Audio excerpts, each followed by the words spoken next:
Well, hello, everybody. I am Louise Eddington. I am the Cosmic Owl of Cosmic Owl Astrology, so named after my goddess, Pallas Athena, my favorite asteroid. Anyway, today I am going to speak to you about the new moon, the Aquarius new moon at 23 degrees Aquarius, which is actually at 7:05 p.m. Universal Time on February the 11th, which is 12:05 p.m. my time, Salt Lake City time.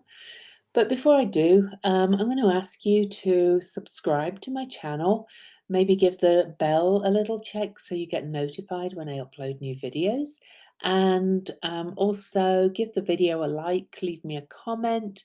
YouTube loves likes, comments, and subscribes, so help me grow my YouTube channel. So for a change, I'm actually not going to share the chart. I'm just going to talk to you because this new moon is so powerful.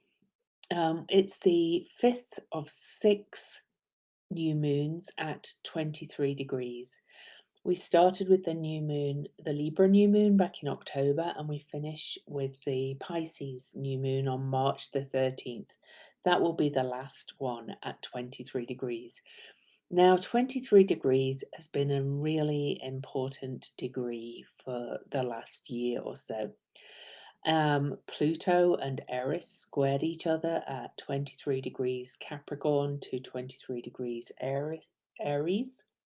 That's where Eris is, still at 23 degrees. Therefore, Eris is aspecting this moon at 23 degrees, as she has aspected every new moon since October. Now, 23 degrees is the most powerful of numbers in numerology, but I'm more interested in it as a number of powerful change and growth. And it's such a human number. It's the number of the tilt, the degrees of tilt of the Earth that we live on. 23 is also the number of pairs of chromosomes the human body has.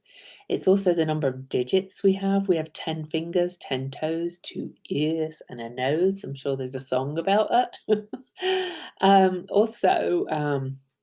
It takes 23 seconds for blood to go around the human body, and the biorhythmic cycle is 23 days for a human body as well. Now, as well, 23 is the number of Eris.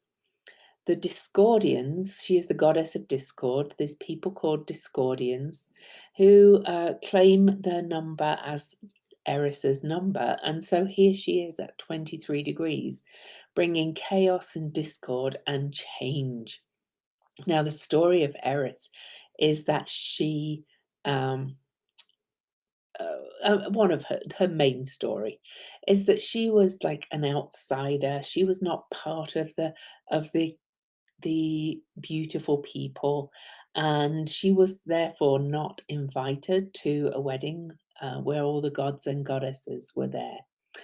And she decided she was going to disrupt and cause discord at this wedding. So she showed up at the wedding in all her ugliness because she was believed to be too ugly of temper, really, to show up. She didn't play the game nicely. And she showed up at the wedding with a golden apple that said "to the fairest" on it. And she just threw the apple into the wedding, and it led to a fight between the goddesses about who was the most beautiful. And Jupiter gave the decision to decide who was the most beautiful to Paris, who, and all the goddesses, the three goddesses that were fighting over him. Athena was one, actually. Pallas was one. Venus was another. I can't remember who the other. Well, Aphrodite. Anyway, it doesn't matter. Three goddesses. They were fighting over who was most beautiful, and they all offered Paris something to choose them as the most beautiful. Well, he was offered Helen of Troy in marriage if he would choose one of the goddesses. So he did. He chose Helen of Troy. He chose the goddess that offered him Helen of Troy. But of course, Helen of Troy was already married. And so that led to the Trojan War, which was the fall of Troy, the fall of the city of Troy. Now, it's a very interesting story, I think, because Eris merely threw the apple. She didn't really know what the outcome would be. She didn't know what it would lead to. She just reveals the artifice and the unfairness of society and the way that we squabble over shallow things and are easily tempted by certain things, irregardless of how it might affect somebody else. In this case, Helen of Troy's husband, for a start, because, you know, it was his wife already that Paris was taking away. So this is how she causes chaos and discord, Eris. And and her number being 23, and she was only just discovered in 2006. So she moves very slowly. She's spent a lot of that time. Well, 2005 she was discovered. She was named in 2006. She spent a lot of time at 23 degrees. Okay. And this square between Pluto and Eris is rare. I can't find it in these signs, okay, at all, let alone at her number. And we are in the middle of 5 exact Pluto Eris squares. So what's all this got to do with this? Well, the new moon is in Aquarius at 23 degrees. It's the 5th of 6th, and 23 is a 5 number. It's a number of change. So we're being changed constantly over this period with all these 23s and 5s. And this one is particularly powerful, this new moon, because we've also just had the great conjunction or the grand conjunction of Jupiter and Saturn at 0 degrees of Aquarius back on December the 21st, which is launching a period of 200 years of great conjunctions in air signs, and Aquarius is an air sign. So our whole energy is shifting into air. We're also believed to be entering into the age of Aquarius and leaving the age of Pisces. It's my belief that that is a very long shift, but we're definitely kind of in the moving into it phase now. And this new moon not only still has Jupiter and Saturn in Aquarius, bringing this radical change, because Aquarius is a sign, it is a radical sign. It's also the sign of the future, where we're going. It's the sign of innovation, new ideas, yet it's oddly conservative. So we need to bring in the best of the past in a new way, as far as I'm concerned, with Aquarius. But we also have some amazing aspects with it. For a start, we have Pallas Athena conjunct the new moon in Aquarius, and she is the visionary strategist. We also have Mercury retrograde in Aquarius at 16 degrees, and he is conjunct asteroid Lilith, who was the original female in the Garden of Eden. Asteroid Lilith is the physical Lilith in our who resides in the asteroid belt, and she's seen as the Lilith the first wife of Adam, who lived with him in the Garden of Eden, whereas Black Moon Lilith is the outcast who was shunned and shown as being kind of this succubus and evil. Whereas, you know, asteroid Lilith is the solid Lilith. It's like, no, I am equal. I was made at the same time as you. We need to stand side by side. I am not here to just, succumb to your rulership kind of thing. We are partners in life. So she is conjunct Mercury, who is reviewing and reflecting and rewiring our thinking in Aquarius. So we have that as well. We also, on this new moon, just just about 4 hours before the actual new moon tomorrow, we have the great conjunction of Venus and Jupiter, the two benefics, the planets of love, abundance, expansion, um, values, what we value. And this is saying expand what you want. Venus is manifestation. Jupiter's saying think big. And we're not talking just about, money necessarily, though if you need money, that's fine. We all need money to live. But we're talking about setting future goals in all ways, setting strategies, big strategies to create, which is very Venusian as well, a life that you really desire and believe in. So this is the Venus Jupiter conjunction at 12 degrees is like a bit of a rebirth, really. It's the only conjunction of the two in Aquarius for another 12 years. So make the most of that one as well. And then we have Saturn in Capricorn. He's, sorry, in Aquarius also. He's at 6 degrees, opposing Hygeia.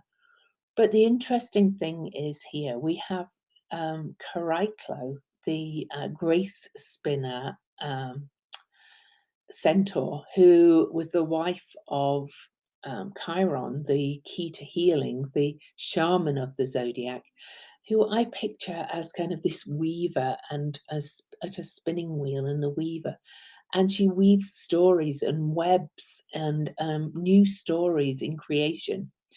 Now, Saturn is at 6 degrees Aquarius, which is where Chariklo is moving towards, and she's going to be at the opposite point to 6 degrees Leo, where she was discovered back in 1997, which was a very big year for me, but never mind. We won't talk about that. So, and Chariklo's at 1 degree of Aquarius. So she's in there as well, starting to weave these new stories. She's following behind all these other planets at the moment, saying, let's pick up your stories, let's create something new, let's build something new. You have a real opportunity here to vision big, to kind of create hopes and wishes and really set strong intentions. Now, Saturn is also in square to Uranus, and Saturn is also in square to Circe asteroid, or Kirky, however you say it, who is in square to, who is conjunct Uranus in Taurus, which is Venus ruled. And this square is a tension saying create, change up, change what you're creating, change what you're creating in the material world. Change up your self-worth and value and how you earn your money, and do it in a very aligned way. I cannot emphasize how powerful this new moon is. The new moon's also in a wide square to Mars in Taurus, which is our will, our drive, our energy to create in Taurus and to create manifestation, real things, real tangible growth. So, this new moon is not easy because this Aquarius energy is so powerful and we're really being rewired in so many ways. But I encourage you to do whatever you need. Write new moon checks. You can go to newmooncheck.com to find out how to write new moon checks. You can even print blank checks off there.